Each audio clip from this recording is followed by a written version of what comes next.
अस्सलामुअलैकुम जी, वेलकम करता हूँ आपको मुर्तज़ा गार्डन चैनल पे जी। ये किसी का सवाल है व्हाट्सएप पर, तो ये मैं आपको बता दूं कि ये जो जिसको आप स्टोपा कहते हैं, ये मैं इसको स्टोपा बिल्कुल नहीं कहूँगा। ये जट रूपा प्लांट है।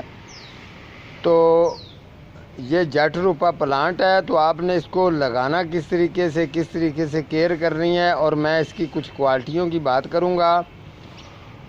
जट रूपा प्लांट अगर आप लगाना चाहते हैं तो आप ये बात ज़हन में रखें।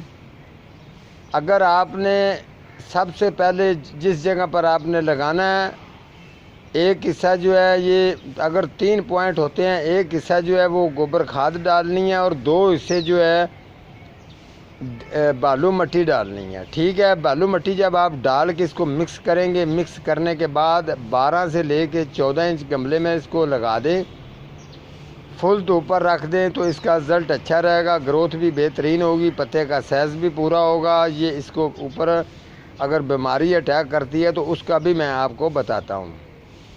अच्छा, अब आपने मटेरियल तैयार करके इसको गमले के अंदर लगा दिया। अदरवाइज़ आप इसको क्यारी में लगाना चाहते हो तो तरीका यही है।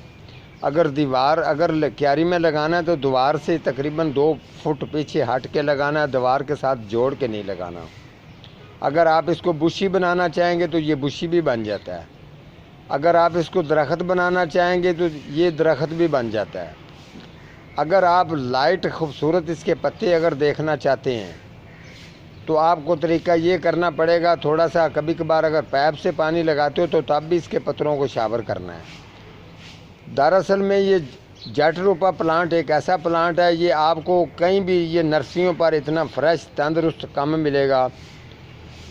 इसीलिए कि ये इसकी क्वालिटी ये है कि इसको यहाँ जो चीज़ बीमारी अटैक इस पर करती है तो वो यहाँ इस जगह पे ना वो वाइट सी इसको फंगस लगती है, उसके साथ ना जैसे जिसको मैं कुताकी कहता हूँ, वाइट कलर का वो होती है, वो इतनी नामुराद होती है कि वो ये जट रूपा प्लांट के ऊपर असर बहुत करती है। ठीक है, आपने जट रूपा प्लांट जो है आपने ये ज़हन में रखना है, कभी कभार हल्का सा इसको स्प्रे कर दिया करें, बजाय लोगों को पूछने की बजाय खुद ये आपकी ज़िम्मेवारी है, आपको ये काम खुद करना पड़ेगा। ठीक है, जब आप इस चीज़ पे गौर करेंगे, इसको ठीक करेंगे, तो इंशाल्लाह ताला ये इसी तरीके से फूल भी ये देता है। ये ढेरों की तादाद में तो नहीं देता, लेकिन ये गुच्छियों की सूरत में फूल देता है, जो इनको ज़्यादा इसको ये बैलेंस करते हैं। ये नीचे फूल झुकते नहीं हैं, ये स्ट्रेट रहते हैं, ये ज़हन में रखना। तो इनमें जैसे क्वालिटियाँ ये हैं, इसके पत्ते खूबसूरत भी रहेंगे, इसको बीमारी भी नहीं पड़ेगी। डाइसिन स्प्रे 15 दिन के बाद इसको हल्का सा कर दिया करें, आपका जट रूपा प्लांट जो है ये बेहतरीन रहेगा। अगर फ़र्ज़ करें आप अगर इसको किसी गुलदस्ते के अंदर दाखिल करना चाहें तो ये बड़ा बेस्ट बनेगा, इसका गुलदस्ता भी बनता है, बड़ा बेहतरीन बनता है।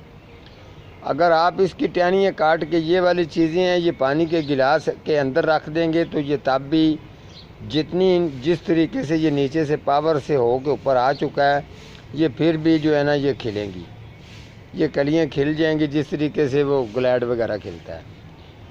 जट रूपा प्लांट एक ऐसा प्लांट है कि अगर आपको शौक़ ये लगाने का है तो मैंने आपको तरीके बता दिए हैं, उस तरीक़ों पर आप चलेंगे, आपके प्लांट ठीक रहेंगे। आप लोगों के कहने पर हर चीज़ किसी ने कह दिया ऐसे करो, किसी ने कह दिया शैम्पू लगाओ, किसी ने कह दिया मिट्टी का तेल उसका शावर कर दें, पौधे की आप ज़िंदगी ख़राब कर देते हैं। ये बात ज़हन में रखना। चीज़ का पता उस टाइम चलता है जब इंसान कोई काम करता है या उस काम को समझता है, तो तब जाके उसका रिज़ल्ट सामने आता है। ये चीज़ में वजूहात क्या थी, ये चीज़ है क्या। हर पौधा जो एक एक है उसके ऊपर मैं प्रोग्राम इसीलिए कर रहा हूँ ताकि आपको किसी से पूछने की ज़रूरत ही ना पड़े, ये तसल्ली से आप देखते हैं, समझते हैं। जट रूपा प्लांट की हर साल आपने कटिंग ज़रूर करनी है, ये ज़हन में रखना। हर साल इसको जो है ना जब फूल इसके ख़त्म हो जाए इसकी कटिंग कर दिया करें। इसको जितना हो सके बुशी प्लांट इसको अगर बनाएंगे तो ये ज़हन में रखना है, इसके फूल जो हैं वो गुच्छियों की सूरत में ज़्यादा आएंगे, और ये जो पत्ते आपको नज़र आ रहे हैं ये पत्ते भी इतने अच्छे खिलेंगे और इतने लाइट से कलर में खूबसूरत लगेंगे, आपके घर को डेकोरेशन बड़ी उसकी अच्छी बनाते हैं। लेकिन इसको स्टेप बाय स्टेप लगाएं, थोड़ा थोड़ा फासले पर लगाएं ताकि ये अच्छे लगें। अगर आप गमलों में लगाएंगे तो गमलों का भी थोड़ा सा फासला रखा करें, गमले जोड़ के ना लगाया करें, तो आपका पौधा ठीक रहेगा। आपका व्हाट्सएप का सवाल का जवाब मैंने दे दिया है। तो मिलता हूँ किसी अगले प्रोग्राम के साथ, तब तक अल्लाह निगहबान।